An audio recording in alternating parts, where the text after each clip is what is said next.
Welcome to Youth Talk Now. We are excited about Youth Talk Now today. Youth Talk is a television program that is focused on building our today's youth and preparing them for greatness using one of many tools that is used on a day-to-day basis, and that's media, television. We will be discussing various topics handpicked by our youth and our youth leaders to help motivate, activate, cultivate, build, encourage, and nurture any hidden abilities in them that have been laying dormant. Each youth will have an opportunity to share their views and experiences on a variety of topics, ask questions, and respond to other views as well. Our goal with Youth Talk Now is to bring youth like we have on our panel today, youth leaders like we have sitting to my left on today, that will bring groups and bring topics that encourage our viewers and encourage our leaders that are sitting at this panel today. We want to motivate our youth, and we want to do whatever that is necessary and whatever is possible to push out anything that is hidden in our youth that would help inspire them to maybe to walk as and desire to be a president one day, or a lawyer or a doctor, or just be a great spokesman one day, or even a teacher. So there's various things that we're crying out today that our youth will be exposed to, or something that will be pulled out from them today. My name is Anita Wilson. I am your hostess for today. We do have our youth leader today, who is Megan Lloyd. She is a native of Durham, North Carolina. Thank you so much for joining us today. You're so welcome. She is actually a nursing student at North Carolina Central University, and she's actually pursuing a career as a nurse anesthetist. I can barely say that, but it means you're going to be making a lot of money. She is an active missionary, active in her missionary department. She's actually a powerful intercessor. She's with an intercessory group as well. Her family is a very important aspect of her life. Her father is Derek Lloyd, and her mother is Valerie Lloyd. And she has three siblings, which is Quentin, Xavier, and Nevaeh. We have a number of youth on our panelists today, and they're going to go around and introduce themselves, their school, and also their ages. My name is Edward Hinton. I'm a rising freshman at North Carolina Wesleyan University, and I'm 18 years old. Wonderful. What city is that in? Rocky Mount. Rocky Mount? Well, welcome you. Thank you so much for coming to the show today. You're welcome. Thank you for having me. I'm Xavier. I go to Rochester, and I'm 11. You're 11? Thank you so much. And is that in Durham, or is that located? Durham. Durham as well. Thank you so much, Xavier, for joining the show today. My name is Lily. I'm 10. I go to Northside. Thank you, Lily. And Northside, I believe, is in Chapel Hill, correct? Yes. Thank you so much, Lily, for taking out the time again to come on the show with us. My name is Destiny. I'm 14 and I go to Southern. Southern, and where's Southern located? In Durham. And Durham as well. Destiny, thank you so much, and thank you for bringing that beautiful smile with us today. Sorry, I didn't mean to make you blush. My name is Johanna. I am 10 years old, and I go to a school in Chapel Hill, which is Northside Elementary. Thank you so much for joining with us today, and we know that you rushed to get here. We're so glad you made it. All right, I'm Jordan Myers, 19 years old. I go to Durham Technical Community College in Durham. All right. Thank you. Wonderful, wonderful. Thank you so much, Jordan, for sacrificing and for coming on to the show with us today. We look forward to hearing what you have to say and to encourage our viewers today. No problem. Hello, my name is Nevaeh Lloyd, and I go to Pearsontown Elementary School. I'm in 4th grade, and I am 9 years old. Thank you so much, Nevaeh, for joining with us today. We appreciate your time. So we're going to go ahead and get started. We have a wonderful topic that we are going to be discussing today with our group leader here today, and she's going to go ahead and get started with us. Well, hi, everybody. Hi. But our topic today was how to not become entangled when going through transitions.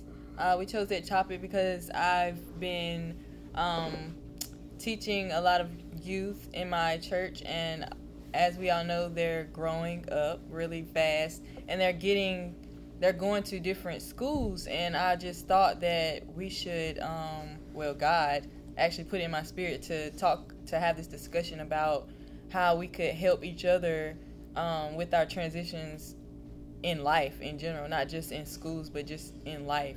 And so that's where I got the topic from. Wonderful. So I actually had a dream about it. He actually gave me a dream, and I wanted to tell you guys about the dream because I thought it was kind of cool, but on the flip side, it was also kind of weird. But the dream started off as me actually being in prison, and I was actually escorted to prison, and while I was there, it wasn't as if I was actually in prison. It was more so of me just being there, and I could see everybody around me was actually there. They were all dressed up in the jumpsuits and things, but I was there as like in a different section, and I was with some friends. So after I completed the time that I was supposed to, it was also almost like I was there for community service. So I wasn't really participating in what the prisoners were doing. I could just see them and see how horrible they were feeling and looking, and just how terrible it might have been there. And so after I completed my time, I had the dream. I went back to sleep, and I had the dream again, and I was back in prison in that same situation. But this time when I went, I was actually getting escorted there by my mom, and I was actually in chains. Like, I had handcuffs on, and I had the jumpsuit on, and I was actually going in as a prisoner and being surrounded by the people that were already there. And it kind of frightened me a lot because I had started to feel that I was really about to be there for they told me 7 months and 2 days, and I started to get afraid because the first time I had a dream, the first time I was there, I wasn't really there, and I didn't really feel, I was feeling like normal, like, oh, well, I feel bad for them. But the second time I had a dream, I actually felt that I was there, and I was really entrapped and encaged there, and I really had to be around those people. And I started seeing their faces, and they just looked so weary and so, like, distraught, and some of them looked like they were dying, and some of them looked like they were just ready to go. They just looked all kind of ways. And so when I woke up, I started asking God, like, why was I in prison, and what was I doing there? And that's when it came to me where those people were already there, and I was a newcomer into that group. And me being a newcomer into that group, he didn't want me. It's like I was there, but I really wasn't there, and I was there for a purpose. And my purpose was to not become like them. And that was dying and losing faith and just dying in that place. And because I came with so much life, and even though I was in chains, it was like, you need to give them this message, like, you can get out of here with your faith still intact, and you don't have to look dead, and you don't have to look like you're just going by the wayside. You don't have to be this way. And when I figured it out when I woke up, that's what gave me this topic. And I really wanted to talk about this because of the fact that I told you that kids nowadays are going through the transitions to different schools, and I feel like they need us, and they need someone to talk about this with, because most of them, times are changing, and they don't know what to expect, and they don't know what might happen when they get there. They don't really know. And it's like every time when you think you know, you really don't know. So I feel like it's a wonderful time to get some of the age groups, different age groups together, and just talk about this as a discussion topic. Right. So I just wanted to ask everybody what is their interpretation of the word entangle or entanglement, if you guys knew what that meant in general. Yes.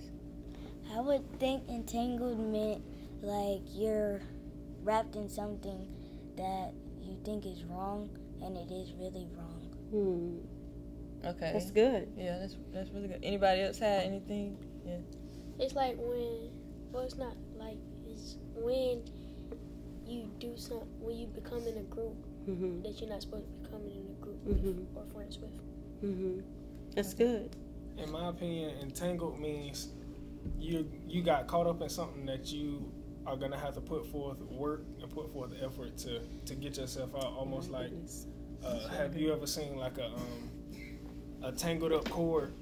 And that's how I think about it when I think of entangled, like a tangled up cord. And I know everybody has, had to untangle a cord at some point in their life, and it seems got them knots in it, and you're not just gonna get it unloosed by just shaking it. You have to actually put forth some work, put forth some effort to try to get it unloosed. And that's how I feel like entangled in your life. You have to put forth work and put forth effort to get out of that situation that you just got into, and that's what my opinion or definition of entangled is. Well, that's good, because sometimes cords are just entangled. Your phone cord, your cell phone cord, and sometimes we just go give up, and sometimes we throw it away and go get another one. Oh my goodness! Woo! And what if that's prison thing, and then you just walk away from it, and you just sit there in prison and die, entangled. Just stay entangled, and your life is destroyed. You don't let that light shine. What you had to say, Lillie-Marie? Bless you. Well, I was going to say what Edward said. That's what I was going to say. Okay. Anybody else had anything they wanted to jump in and talk about the word entangled? How that? Yeah. I think to me, entangled means like you're in something that you think is really wrong, and then something will happen to you, and then you just stay there.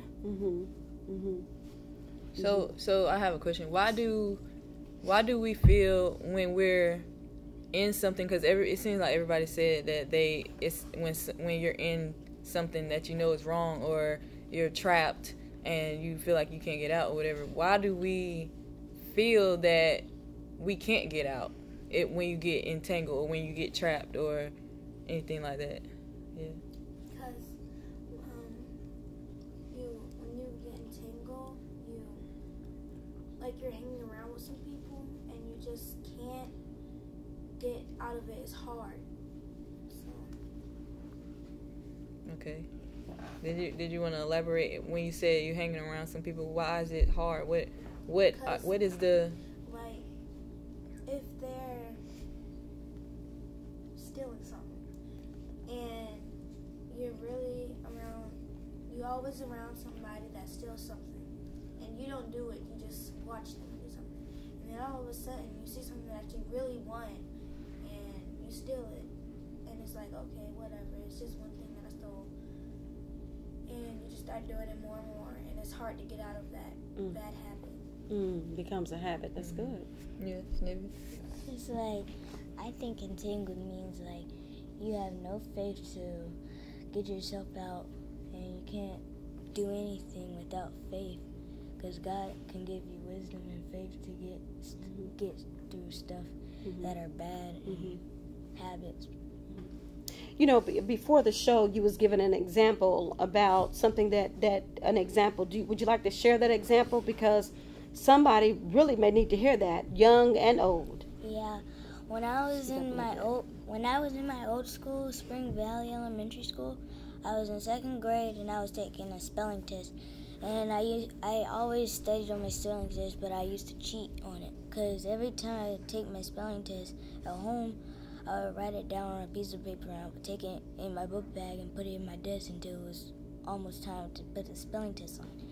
And then I used to take it out and I used to write it on, and then they all of a sudden found out I was cheating because they saw all the papers in my desk, and they knew all the spelling words, and they saw the spelling words in it. So did your teachers find out that you were cheating, or did somebody else your age find out that you were cheating? My teachers, and then they sent the principal, and they didn't know, but they were telling us about cheating, and then I raised my hand. I told the truth that I cheated on my spelling test. So you were able to come out of that entanglement by telling the truth. That's good. Yeah. So that's a way where we can. That's one way that we can say to everybody that you can get out of entanglement. That's one of the first steps is by telling the truth, because that's what Nevaeh just said. She stopped the habit by not continuing to do it, and just to confess it so that she can get it off of herself and just put it in the light so that it can just go away, and she doesn't have to pick that bad habit back up. And we hope that she doesn't pick that bad habit back up, because then it could go further because you are growing up and you are going to other grade levels. And in high school and college, the whole cheating thing, it doesn't have the same consequences as it does when you're in elementary. You can actually get put out of school for no, you don't get suspended, you get expelled, meaning you can't go back to that school anymore. So that's the difference between cheating in elementary school and cheating in college, and that's the entanglement that we're trying to put out there. Is if she hadn't conquered that little one cord trying to twist, as Edward was saying about the vacuum cleaner or the cord that was twisting up and it get it all knotty. Before they got all knotty, even when she saw the cord twisting, she stopped it right there, and she ended that by telling the truth. So that's one way we can stop the entanglement from even occurring or trying to get even further down the road. Yeah. It's like, me personally, it's like when people you're around supposed to be cool kids, and they tell you that to be cool you have to do this and that, and once that happens, it becomes a habit. You keep doing it, and before something happens, you want to just stop. What's an example of something cool? Like, is it the walk, the pants hanging? Which one? I'm older. Sometimes it could be that, but then again, it's the personality. Oh. And then it's the way you act, this stuff you got. So would it be like, say if you're really a nice person, and everybody that is trying to say you're too nice, you can't be that nice, so you become this hateful person that is mean to everybody, and now you become a bully. So is that a cool kind of thing? That's what they do, yeah. Wow. I think cool, and I think cool in the eyes of kids who are still in, grade school, or who are still, transitioning, is trying to basically fit in. And you could define cool as many different things. Cool could be, smoking weed, or smoking if you're old enough with one of your friends, because they said, hey, we're doing it. Why are you so special? What is it about you that's not, that you don't want to do this? And then you fall under that peer pressure and like, I'm not being cool right now because these are my friends and I care about how they feel. I care about how they feel about me. So in order to keep my quote unquote coolness, I have to go and do what they're doing. And I think that's why some people think it's so hard to get out of entanglement, because they don't know who to lean to. Because even when she said stealing, if you go in with your group of buddies and you about to steal something, you thinking, they're going to be there with me as I do this and we're going to leave together. But if the cops show up, I guarantee you're going to see who your real friends with when the cops show up and they grab you for stealing. But your friends, they going down the street somewhere. And now you on your own. The friends that you thought you could lean on are gone, and you're the one being entangled in prison like your dream, or in a different situation, or end up in death, or anything like that. So that's what I think, how it's hard, how people feel how it's hard to get out of entanglement. I think entanglement means sneak. Like, an example, like, if you're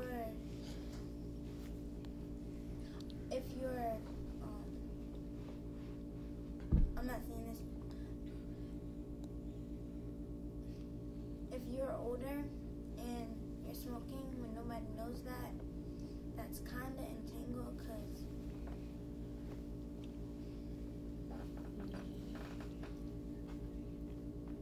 Is you're sneaking? yeah. You're sneaking because no one else is watching you. There's definitely some entanglement. It could be a step towards it.